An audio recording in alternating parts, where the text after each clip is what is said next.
Paradigms control the results in your life. They have the power over everything. Relationships, your income. And you know, when you shift your paradigm, everything in your life improves. Hello, I'm Bob Proctor, and I want to welcome you to Paradigm Shift, where we're going to teach you how to make dramatic improvements in the quality of your life, in every aspect of your life. You know, paradigm shifting is something that we should teach in school. We should teach it to little kids, and they'd get it, and then they'd have a charmed life. If you want to improve the results, the paradigm has to be shifted. You know, Eric Hoffer one time said, no matter what our achievements might be, we think well of ourselves only in rare moments. We need people to bear witness against our inner judge, who keeps book on our shortcomings and transgressions.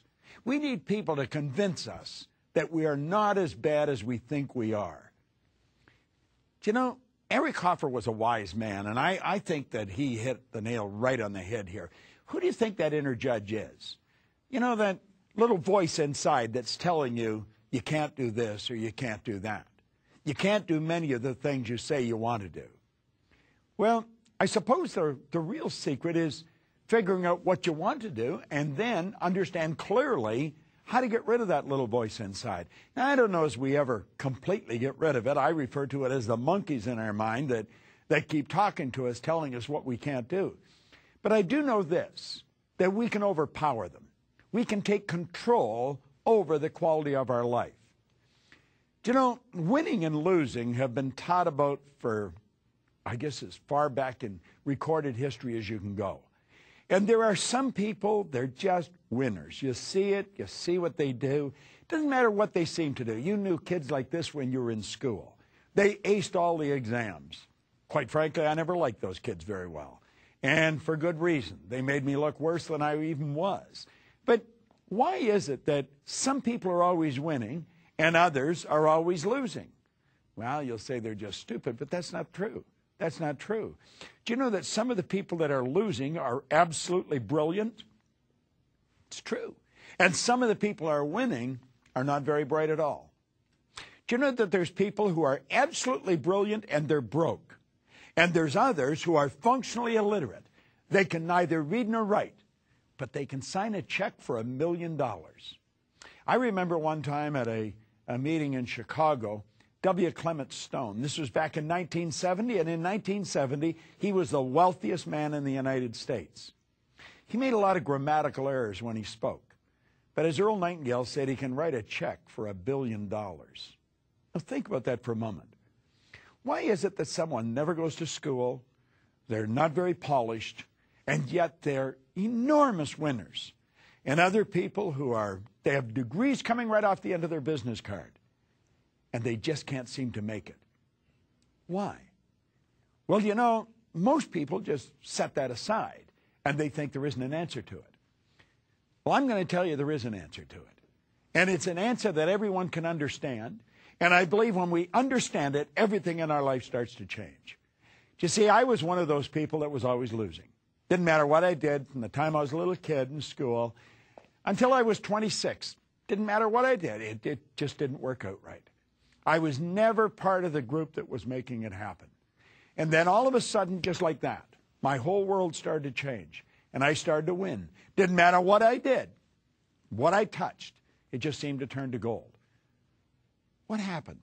Well, that's what I wanted to know. And I couldn't figure out what happened. You know, I knew I wasn't lucky. I seemed to have an innate awareness inside that there wasn't any such thing as luck, regardless of how much you want to believe it. And I thought, someone has to know what the heck happened to me. Now, a man named Ray Stanford suggested I read Napoleon Hill's book, Think and Grow Rich. I have become an avid student of Napoleon Hill and his mentor, Andrew Carnegie. I have never laid these books down. I have never stopped studying them. But at any rate, I picked them up, and everything started to change. Changed like night and day. Then I got into Earl Nightingale's condensed narration of Napoleon Hill's book. And I started to listen to that record. Now, I was doing something that was very, very strange. No one else was doing it. I was driving around with a portable record player that operated on flashlight batteries, listening to a long playing record. Now, you might not even know what a record is. They're so long gone. But I was driving around playing them. And I was playing the same record over and over and over again. And I kept reading this same book over and over and over again. In fact, it was the first book I ever read. Now, I have a wonderful library of books in my home today. I have 3,000 or 4,000 books. But this was the first book I read, and I couldn't seem to lay it down. I have never stopped reading that book. And I kept listening to this record. Now, what I was doing, I was writing a new program for my life. It was so totally strange what I was doing. People really couldn't understand it. I didn't understand it myself. They were wondering what was happening to me. But you know, I was moving from the category of losing to the category of winning. I wasn't getting sick anymore. I had an abundance of energy. I could make money. I think earning money is probably one of the simplest things in the world to do when you learn how to earn it. But until you learn how to earn it, it's not one of the simplest things in the world to do. Well, why is it that some win and some lose? And it's got nothing to do with intelligence. It doesn't necessarily have anything to do with your background. You know, you could have a brilliant background and still lose. You could have a terrible background and still win. As a matter of fact, I started to teach this around 38 years ago, and I was testing this in different areas. I even used to go into prisons and teach this. I had people that were paroled to me, where I had them tear up the parole so that they'd get a passport and I could take them off to another country where we were opening a business. And I found that it didn't matter who you were or what had gone on in the past, you could win. You could be young, you could be old. You could be male or female. You may be an intellectual giant, or maybe not very bright at all. None of those things have anything to do with winning. Now, most people will tell you they do. I think they can contribute, but they certainly don't control it. Paradigms are going to make you or break you. And it's a strange thing. The average individual couldn't even tell you what a paradigm is. Now, understand this. It's your choice whether they make you or break you. It's your choice. But here's another point. There is absolutely no allowance for ignorance. You say, but I don't understand. That's too bad. You still lose.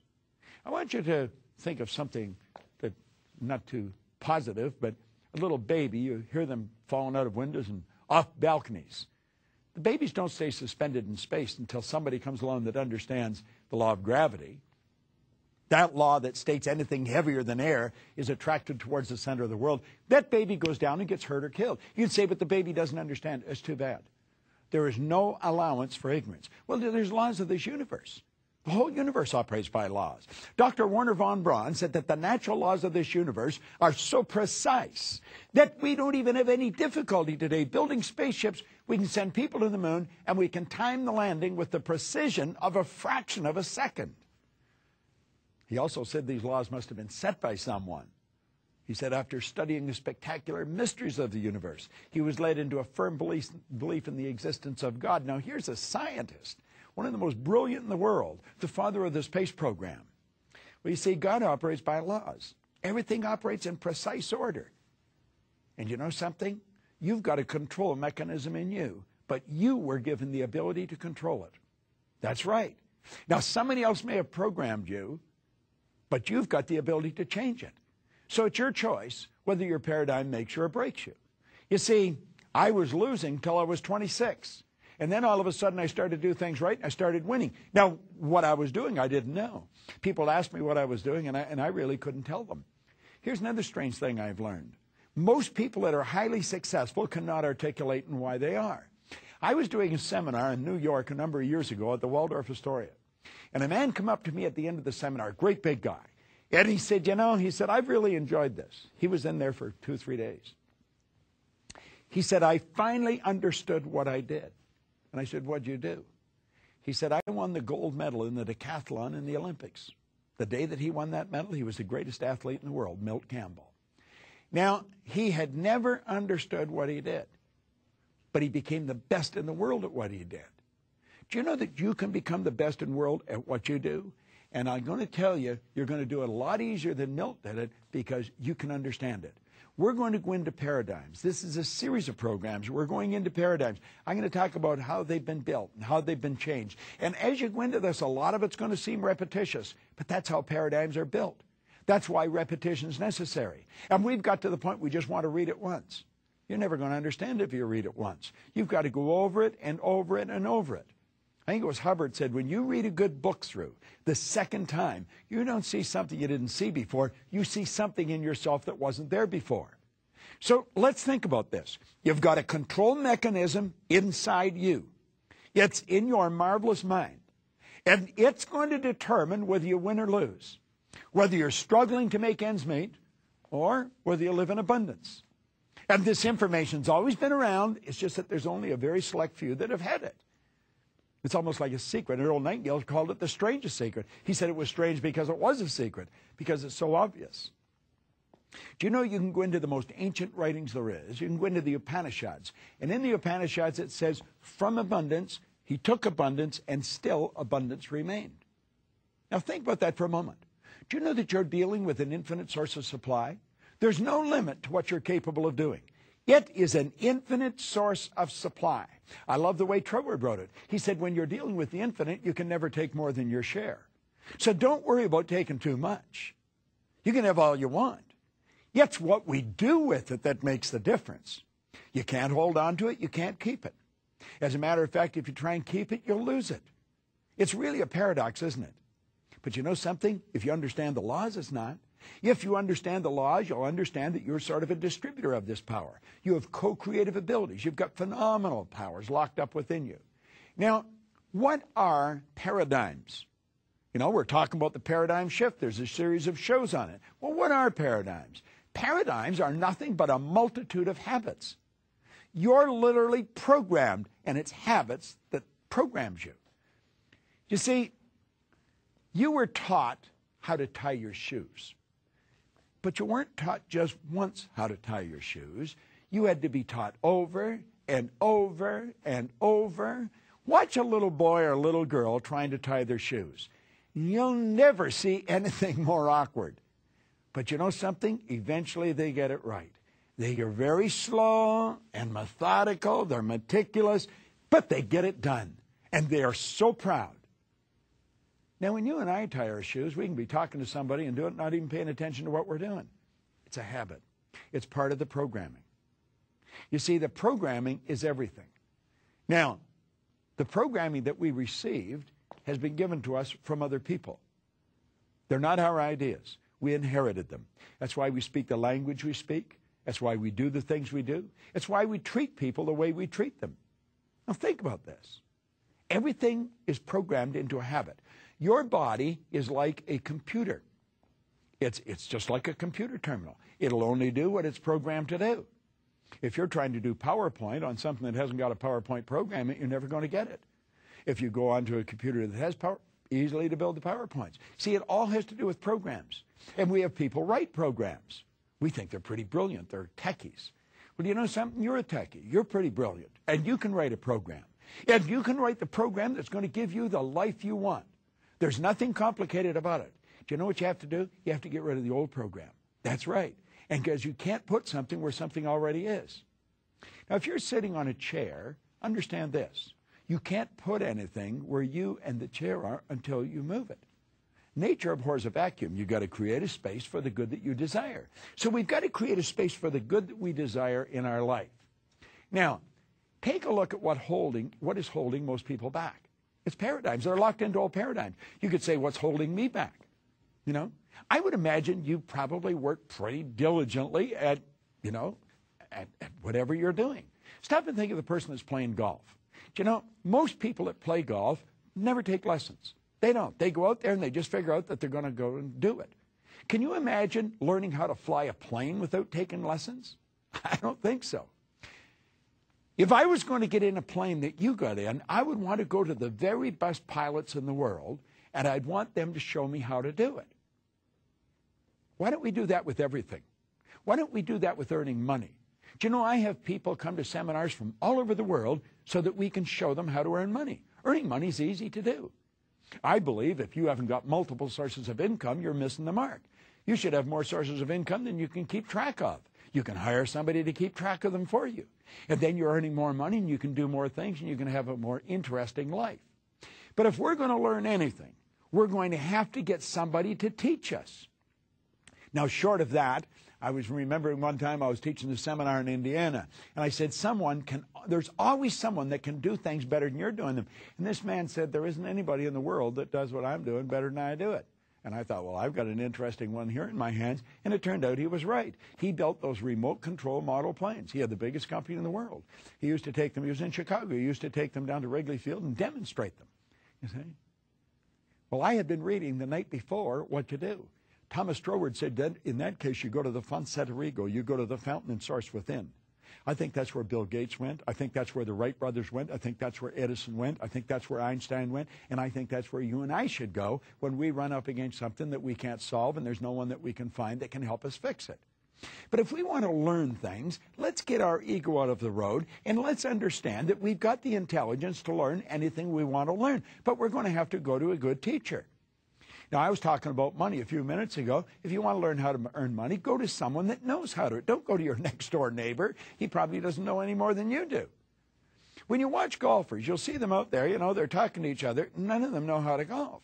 And they spend an absolute fortune. They buy new clubs, they buy new balls, they go to new, and trying to break 100, they're ready to throw the clubs away. Why not go to a pro? You know, just the slightest shift in your hand, and that ball will go out like a clothesline. But if you don't make that shift, that ball is going to go right into the water.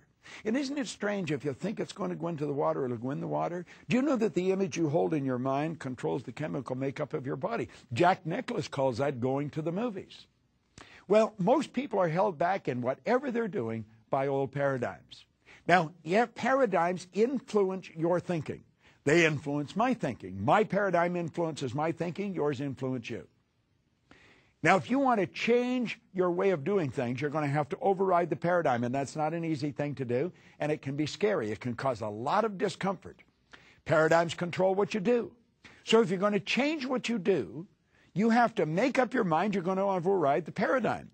Now, I want you to think of this for a moment. Feeling is a word that we've invented to describe our conscious awareness of the vibration we're in. This thing we're living in is a molecular structure. It's a mass of molecules and a very high speed of vibration.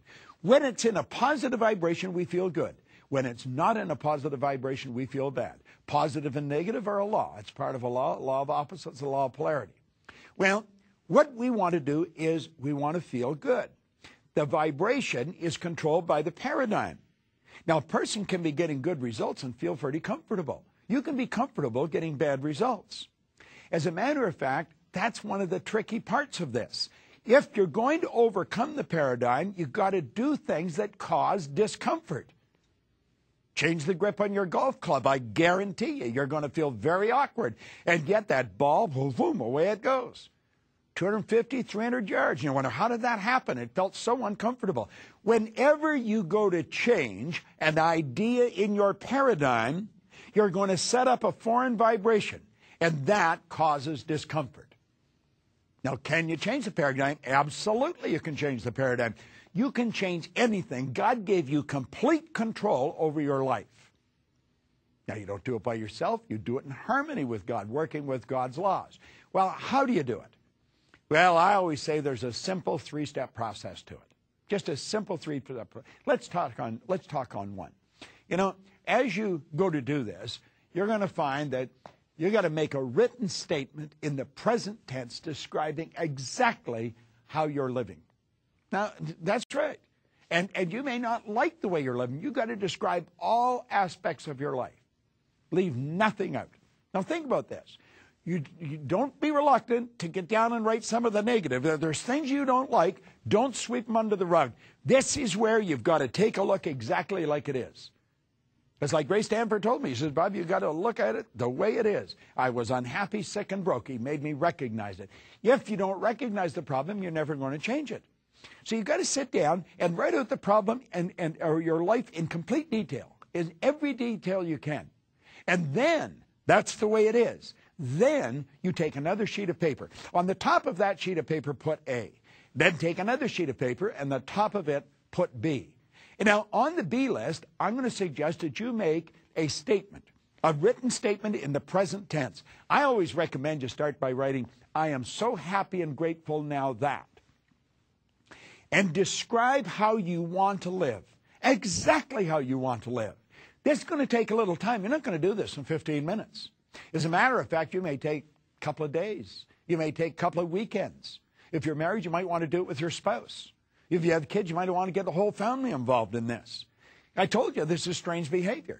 The people up and down the street aren't doing this. But you've got to sit down and decide exactly how you want. Now, most people get locked into how they think they could do it. I don't even want you thinking of how you're going to do it. How you're going to do it is irrelevant until you decide to do it. You decide how you want to live. What kind of health do you want to enjoy? What do you want your body to be like? What kind of money do you want to earn? What kind of trips do you want to take? Who do you want to associate with? Now, I'm going to be very honest with you. I don't spend a lot of time with anyone that isn't very positive. I just don't want to be around them. Carl Menninger from the Menninger Foundation one time pointed out, he said environment is more important than heredity. In other words, the people that we surround ourselves with have a greater impact on our life than what's built into the genes. I have a very good friend of mine, Jane Wilhite.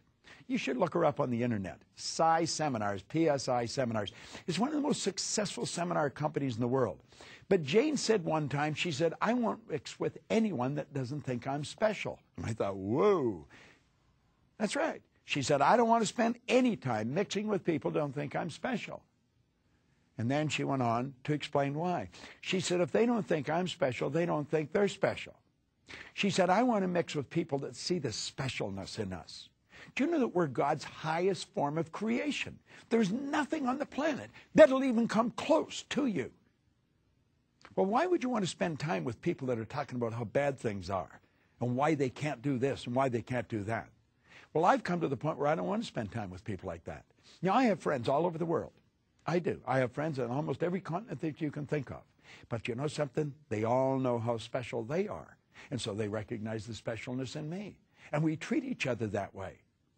I want you to sit down and write out exactly what you want, how you want to live, the kind of home you want to live in, the vacations you want to take, the clothes you want to wear, the people you want to mix with. This is a want list. And understand you don't have to know how it's going to happen.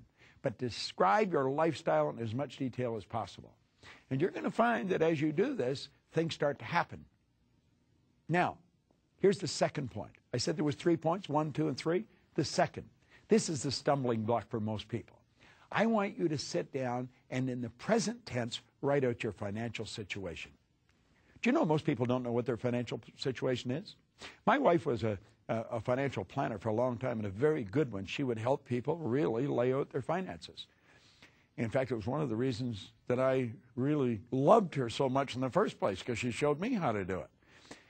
But you know, the average individual doesn't know what they're worth. I remember a man coming in. He's a man I know. He came in, and he wanted her to help him with his finances. He had a goal of being worth $3 million. The guy was already worth $5 million and didn't even know it. Most people have no idea what they're worth. They have no idea. They really don't. They don't have a balance sheet. I have a good friend of mine that's just written a book, The Millionaire Maker, Laurel Langmeyer. You should buy the book, The Millionaire Maker. I was coaching her when she was working for Chevron for $75,000 a year. She's worth millions of dollars now. She owns over 100 companies, pardon me, not countries, companies. And just taken off like a rocket. But you see, she did this. And she has people do this. You've got to sit down and lay out your financial position in as much detail as you possibly can. What all the debts are, what all the assets are. And then sit down and make a written statement of how you want your finances to be.